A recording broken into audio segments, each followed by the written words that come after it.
Hey guys, it's Kevin, Happy Chappy, and I'm so excited today. I have the huge honor of being able to interview the author of The Miracle Morning, Hal Elrod. Now, this book is such an amazing book. I did a little series, and this is the final part in this series.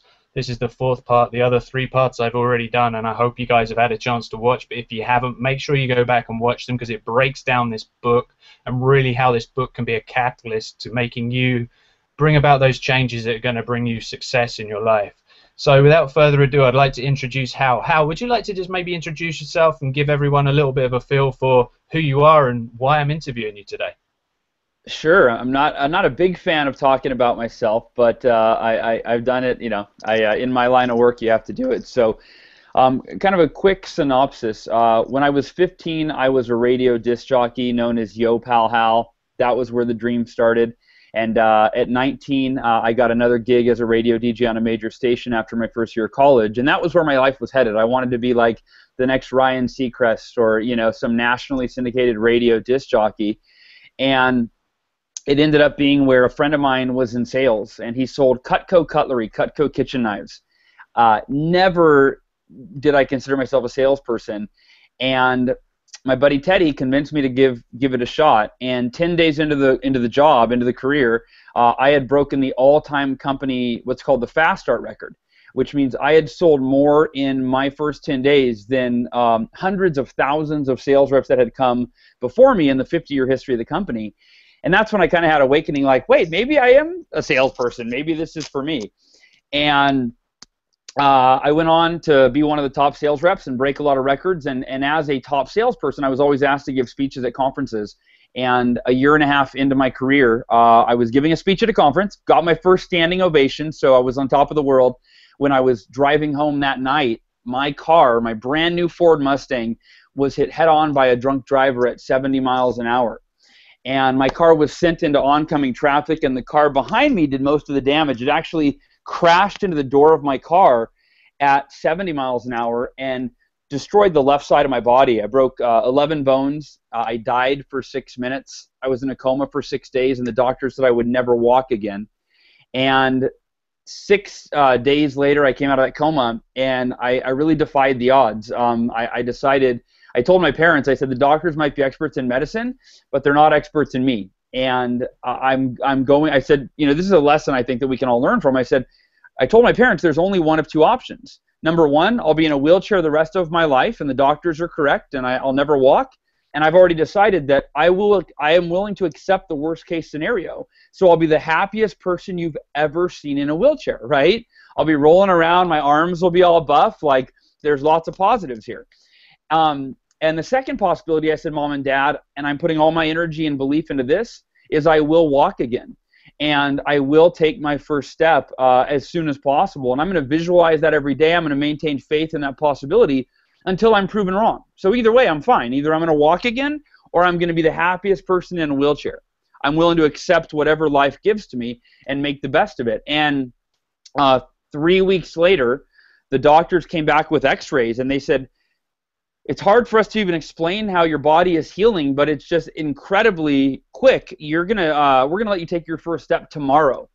And so it went from never walking again to you're gonna take your first step tomorrow, which I did. And I got back on track. I got out of the hospital 4 weeks later. Against doctor's orders, I got back to work. 4 days out of the hospital, I won a sales competition with my dad driving me to my appointments. I couldn't drive. I had brain damage. I could barely walk with a cane.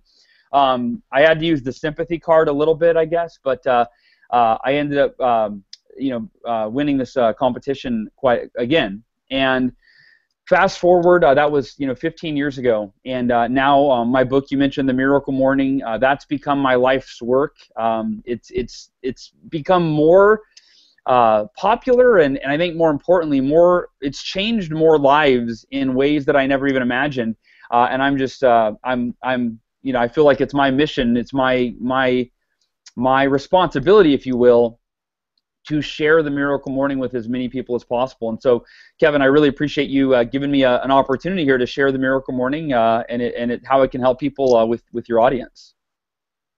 Yeah, absolutely, Hal. That's an incredible story. I mean, you touched on a couple of things I'd like to go back to there, and I guess the first one is you said you never thought you'd be a salesperson. Now, I come from a sales background myself, so it's always interesting for me talking to other very successful salespeople. What do you consider makes a good salesperson?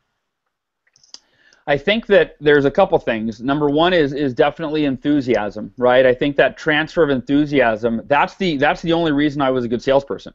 I'm just naturally get really excited about things, right? I don't know, and if you don't naturally do that, obviously you can intentionally do it, right? But I think that you've got to get excited. I know for me, when I broke that sales record, I didn't have any sales skills at all, zero, none. I didn't even know what a sales skill was. I never read a book on selling. I just went to people's house like this, and I was like, hey, check out these knives. Look, you can cut this, and right by the end of it, they were like, I don't know what just happened, but he's excited, and I'm excited, and let's do the deal, right? So that enthusiasm is arguably one of, if not the most important components of a successful salesperson. And then beyond that, it's work ethic, right? That's it, right? Many salespeople, myself included, they will outwork you. The people that win typically aren't necessarily the best. They just outwork everybody else. And when I broke that record, I'm a perfect example. I didn't have rich customers to see. You know what I mean?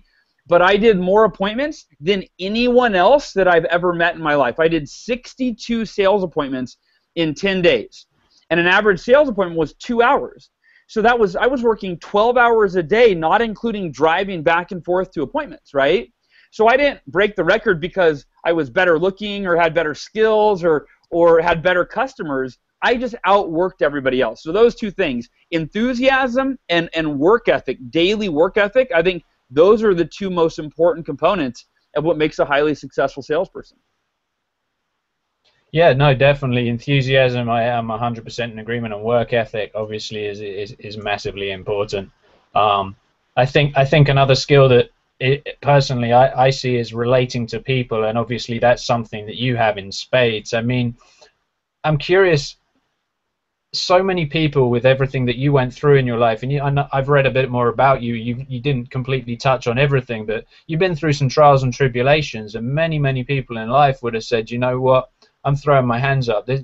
I can't do this anymore.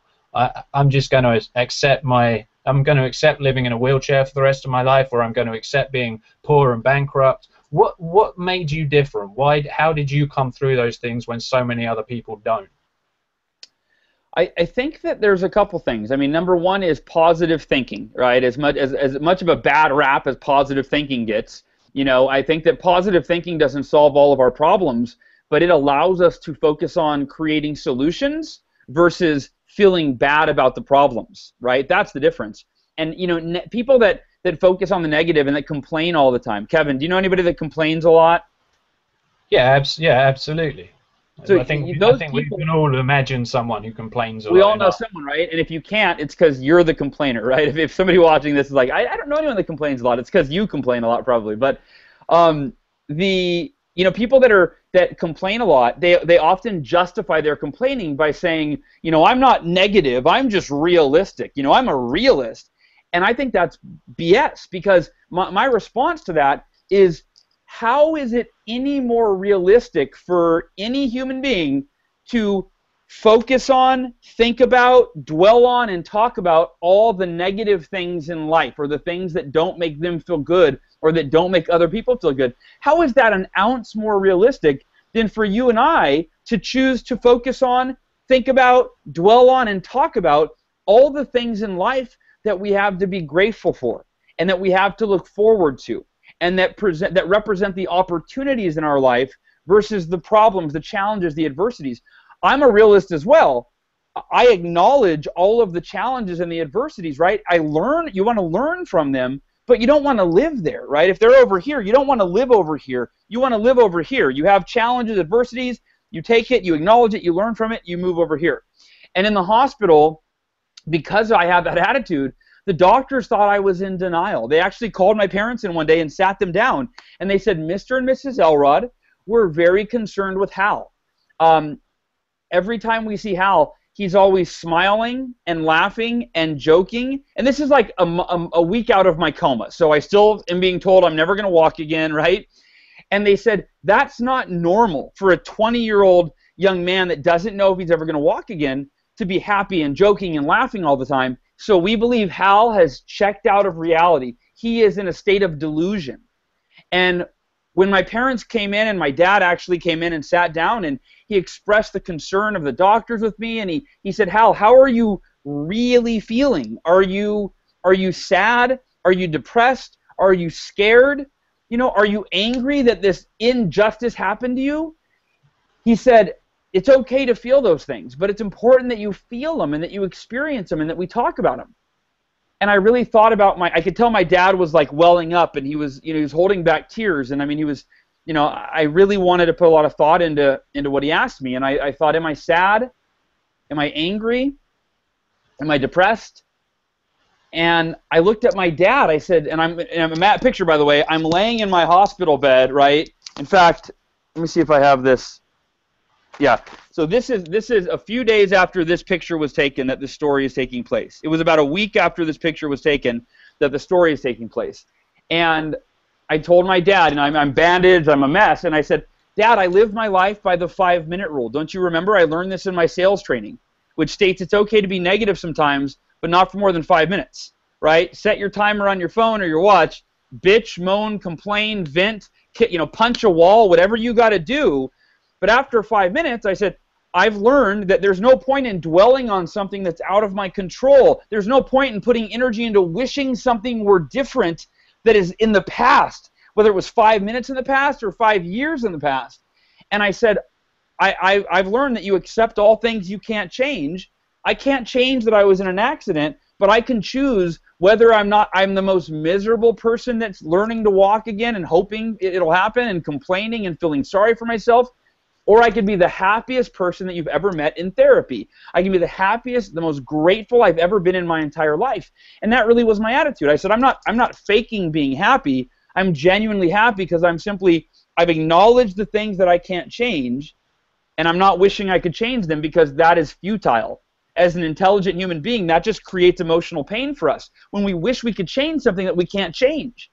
I said, I'm focused on what I can change. I'm focused on going to therapy every day. I'm focused on waking up every single day and doing everything I can possibly do to close the gap between where I am and where I want to be. And that's something that we can all do. No matter how difficult life is, we've got to accept that we have to embrace that we're exactly where we're supposed to be at any given moment of our life, 24 hours a day, 7 days a week, every moment, we're exactly where we're supposed to be. Otherwise, we'd be somewhere else. We've got to look at what can I learn from this? How can I grow from this? And apply that, and move forward. I think that's what I did. That's awesome. Something you said in there brought me back. I don't know if I shared with you, but I lived in the world of addiction for about 12 years of my life from the age of 17, and I'm coming up on about 4 years living a totally sober life. And one of the things going through the exciting. It's if you'd have seen me 12 years ago to see me now, it's a completely different person. I lost myself for a long time, and it took me a while to find myself. But what you said really rang true in there was one of the things they spoke about in AA meetings and GA meetings was about focusing on the things you can control, and you can't control people, places, or things. And when you really come to terms with that concept, it makes life so much easier, because then, as you said, you couldn't change your accident, you couldn't change the fact you were in the coma, you could change how you chose to feel about it. And that's what brought you through and made you do the things that 95% of people never did. And I applaud you for that. I mean, it's amazing just to have this chance to talk with you today. And I guess I'd like to ask a little bit more about the Miracle Morning, because you've touched on it a couple of times. And I mean, from what you've told me, it's gone from kind of just an idea to a book to now a lifestyle. And if you could share a little bit more about where did the Miracle Morning come from? Like, how were you just lying in the hospital bed and this kind of all fell together, or how did you come to this point? Yeah, no. So I've written 2 books, and both books were they both occurred in the same way, where I encountered a low point in my life, what I would call a rock bottom, where I thought, wow, I've never had it this difficult before. And the first rock bottom was my car accident. 6 years later, I published my first book, which is this one that I was showing, Taking Life Head On. right? And it's all about what were the lessons I used to really love my life unconditionally and extraordinarily, even though it was a mess. And then what did I use to pull myself out of that and create the life of my dreams, and and become a Hall of Fame business achiever and an author and all of those things, even though I had all that adversity. The second book, The Miracle Morning, it was created in a very similar fashion, where I hit my second rock bottom in 2008 when the U.S. economy crashed.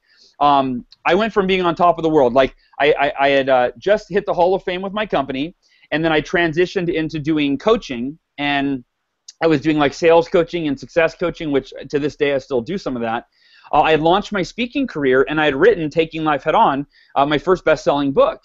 I had just bought my first new house, and I had bought my dream car. So I was like, life was, professionally it was great. Personally, I was happy. I was in a relationship with who is now my wife. And so you're about to find out she stuck with me through the hardest time in my life. But life was great, and it felt like, and so many Americans, and I don't know how it was, I guess worldwide maybe felt the same effects, but I know especially here in America, right, the U.S. economy crumbled, and worst recession since the Great Depression, and my business failed. And it felt like it happened so fast, almost overnight, that I lost over half of my income. I couldn't pay my bills. I was living on credit cards. I had charged $50,000 on credit cards in 6 months, so almost $10,000 a month I was charging on credit cards. And I lost my house. And as a result of so much fear and so much uncertainty, I got deeply, deeply depressed to the point of where I was suicidal. And it really was harder for me to deal with than my car accident.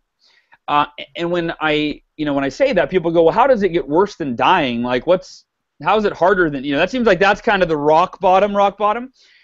And it's true, but I think here's what it was. When I came out of the coma, it was like, okay, wow, I've got all these broken bones. They say I'm never going to walk again. Like, I can only go up from here. Like, this is the bottom. I can only go up. And I think it was so much harder when the economy crashed, because I got to a point where it felt like the bottom, and then another client canceled. Then another credit card company called me. Then I find out I'm losing my house. It was just worse and worse and worse. And I had never had so much fear and uncertainty in my life. And 6 months of getting worse. And my wife, again, who was only my girlfriend at the time, she stuck with me. She said, Hal, I love you, but whatever you're doing, it's not working. No offense. But she said, you've got some really brilliant friends. Why don't you talk to your friends and get some advice? Because, Kevin, here's the thing. I was a success coach.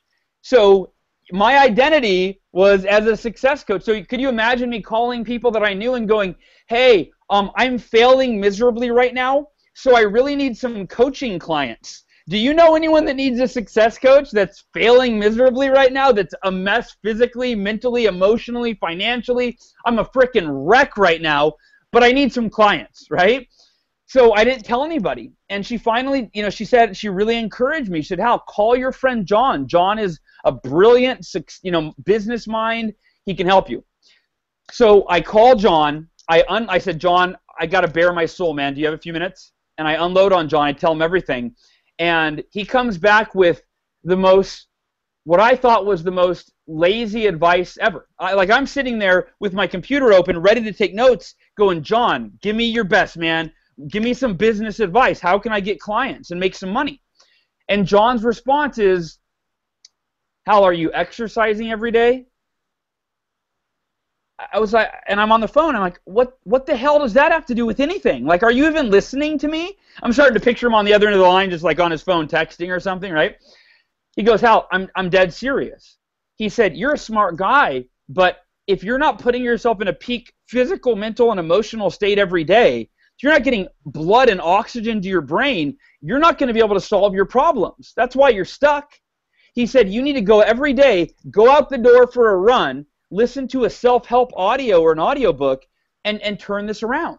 You can turn it around, but not if you're stuck in your office all day feeling sorry for yourself. So my first response was, John, I hate running. I'm not going to run. And he goes, Hal, what do you hate worse, running or your current life situation? And I was like, all right, screw you. I'll go for a run. And the next day I went for a run, and I heard a quote that became the catalyst that transformed my entire life faster than I ever thought possible. And it's not my quote. I can't take responsibility for the quote, but it was from Jim Rohn. And Jim Rohn said, your level of success will never exceed your level of personal development. And I stopped running, and I had this realization. Kevin, we all want level 10 success, right? On a scale of 1 to 10, we all want level 10. And not just in our business, but we want level 10 health, level 10 spirituality, level 10 relationships, level 10 finances, level 10 happiness, level 10 energy. And I realized my level of personal development was like at a 2. And that's the disconnect, I believe, for most people. We all want this, but this is who we are. And if we want level 10 success, we have to dedicate time each day to becoming a level 10 person, and then level 10 success will meet us head on. And that was the Miracle Morning was created as a result of this realization. I ran home and I Googled best personal development practices. And I started taking notes, reading articles on Forbes and Entrepreneur and Huffington Post. And I realized I have to dedicate an hour a day to extraordinary personal development so I can turn my life around. And I had this list of the 6 most powerful personal development practices written down. And then I look at my schedule and I go, when the hell am I going to do this? Like, I'm already busy trying to survive. And it hits me. I got to wake up an hour earlier and I got to do this. And the next morning I do my first, what is now the Miracle Morning. It had no name. It wasn't called the Miracle Morning. It was just personal development in my schedule at 5 a.m. But I wake up at 5 a.m. for the first time in 6 months. Really the first time in my life where I wake up and I actually am, because I'm not a morning person at that time, but I wake up, I'm excited, I'm energized, I go in the living room, I do these 6 practices, and we can go over what they are in a minute if you want. But by 6 a.m., that was the most defining moment in my life. Because even though my bank account balance was still negative, even though I was still in the midst of losing my house, even though physically I was in the worst shape of my life, at 6 a.m., I felt the most inspired, empowered, motivated, energized, and I had more clarity than I had ever had in my life. And I realized that that was a gift I could give myself every day. And if I did, theoretically, I thought that could be the one thing. If I wake up and start every day feeling at a level 10, that would seem I could create that level 10 success in my life very quickly. And within 2 months, I had more than doubled my income. I had gone from the worst shape of my life to training for a 52-mile ultra marathon that I completed 5 months later. My relationship with my girlfriend, who is now my wife, that was on the decline, it was transformed. And my depression, it didn't even take 2 months to go away. It was literally, it was almost gone that within 24 hours. And my life transformed so fast, I started calling it my Miracle Morning and teaching it to my coaching clients. And now there are tens of thousands of people around the world that do the Miracle Morning every day. They've lost weight. They swear by it. As of yesterday, I was excited. Yesterday was kind of a cool, monumental moment. We had our 300th 5-star Amazon review on the book. It's one of the highest rated books on all of Amazon.com. And I always tell people, don't take my word for it. Go to Amazon and read some of the reviews, and you'll see how the Miracle Morning can change your life. Wow, that's awesome! Congratulations on having the success through other people, because it's great being successful yourself. But I think the real win here for you is that you're a catalyst in the success of tens of thousands of other people, and the proof of that is obviously in the reviews. Because I mean, it's the whole adage of like good news and bad news. If there's bad news, you'll tell 10 people, but when it's good news, you'll never tell anyone. So the fact that people will actually yeah, no, you're absolutely right. So people coming on to actually taking the time to review that book and doing that's amazing. So I lost my train of thought for a second. I guess one of the things, there's a lot of people that are starting out in sales or network marketing, and they're looking to become successful.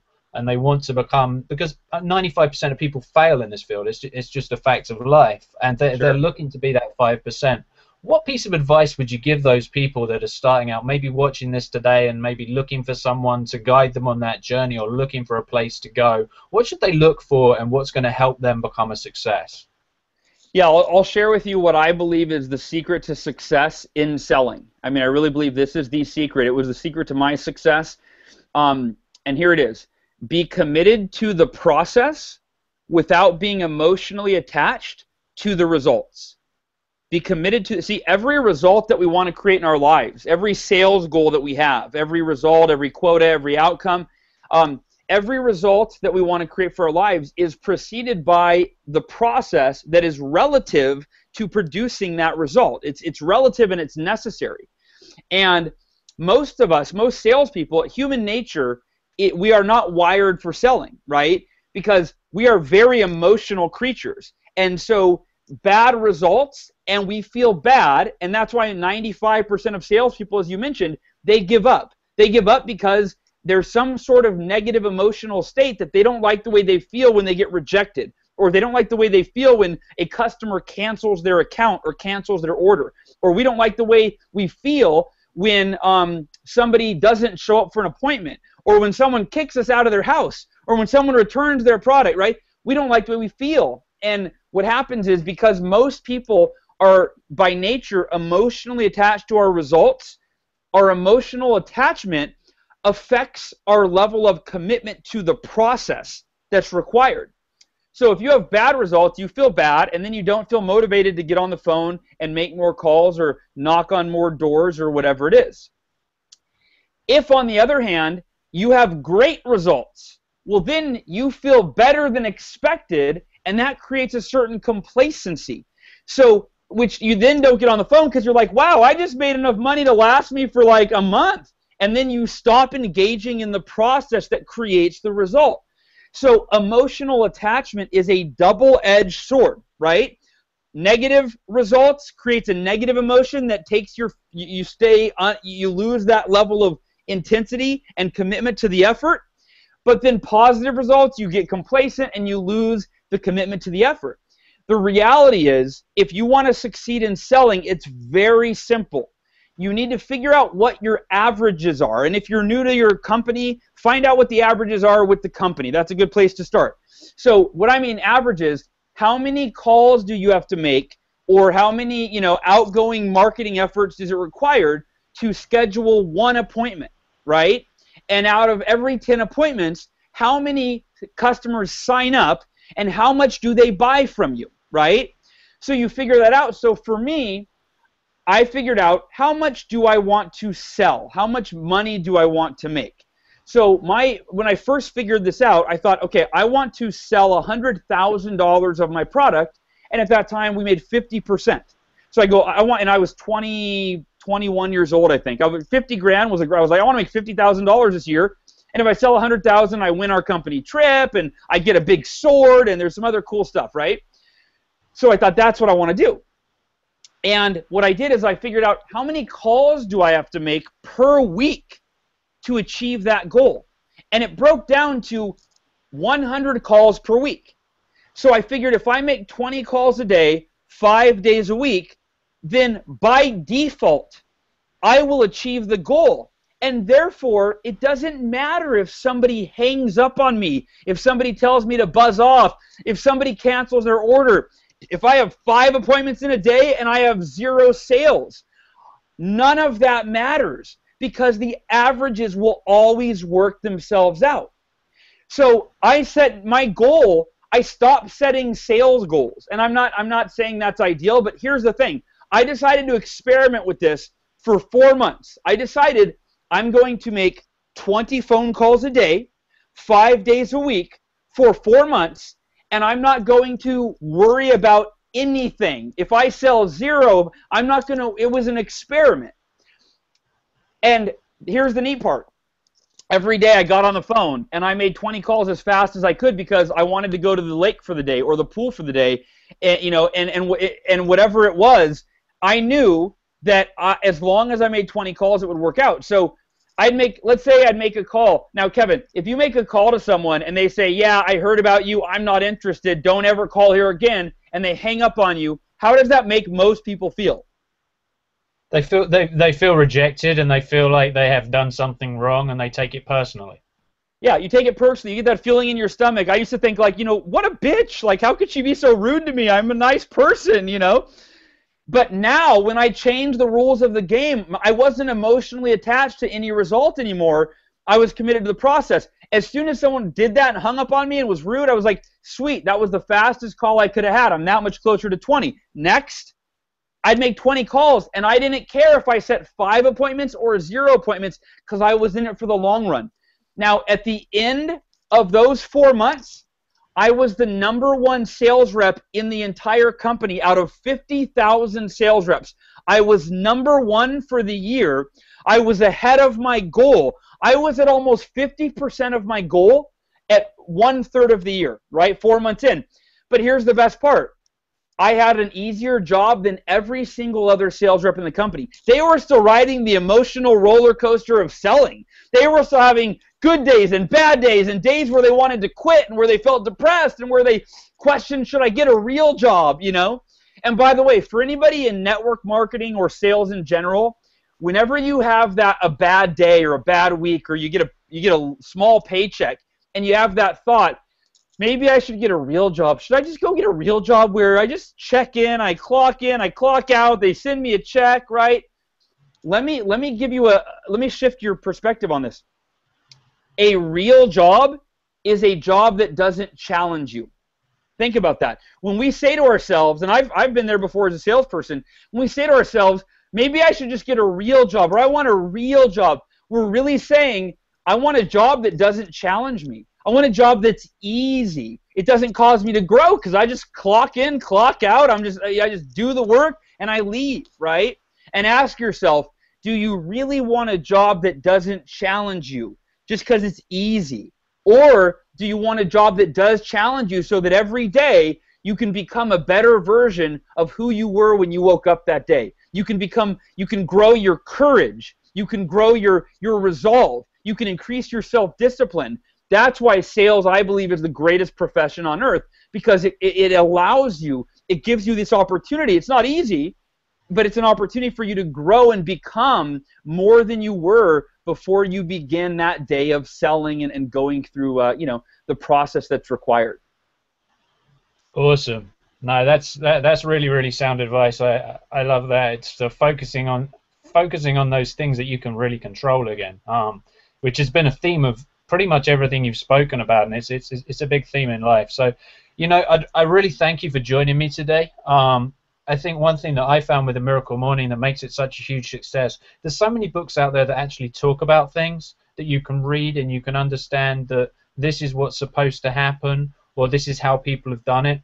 But there are very few books that really boil things down into a very straightforward routine that you can actually work step 1, 2, 3, 4, 5, 6, and then do it again. Step 1, 2, 3, 4, 5, 6. And I think that's where the key to success in the Miracle Morning lies for me with what you've done. So I applaud you and thank you for doing that. And I'm personally very, very excited to see what else you have coming. And I don't know if you can, but maybe you could just give the viewers a little hint of what's coming up. Yeah, we've got a lot coming up. The Miracle Morning it's being launched into a book series. I had some authors approach me in different spaces that read the Miracle Morning and said, "We love this. Have you thought about doing the Miracle Morning for salespeople? Have you thought about doing the Miracle Morning for real estate agents? Have you thought about doing the Miracle Morning for," Kevin, you'll love this, "network marketers?" Those are the first 3 books being written in the series right now. And each of them, they're not just rehashes of the original Miracle Morning. We actually go out and interview individuals in the top 1% of their company and talk about what is your morning routine, right? And we tie that in with the Miracle Morning. So so that's coming. With the Miracle Morning, I just partnered with a filmmaker. It's going to be a documentary. We're going to do our first Miracle Morning live event here in the next probably 4 to 6 months. Lots of fun, exciting stuff coming up. And by the way, for all of your viewers, if you want to buy the Miracle Morning, of course, I love that. That's great. You can go to Amazon.com. That's the best place to buy the book. However, if you are watching this right now and you're tight on money, right? Let's say you're going through a time similar to what I went through back in 2008, where I had not only no money, I had negative money. you can get started with the Miracle Morning by going to miraclemorning.com.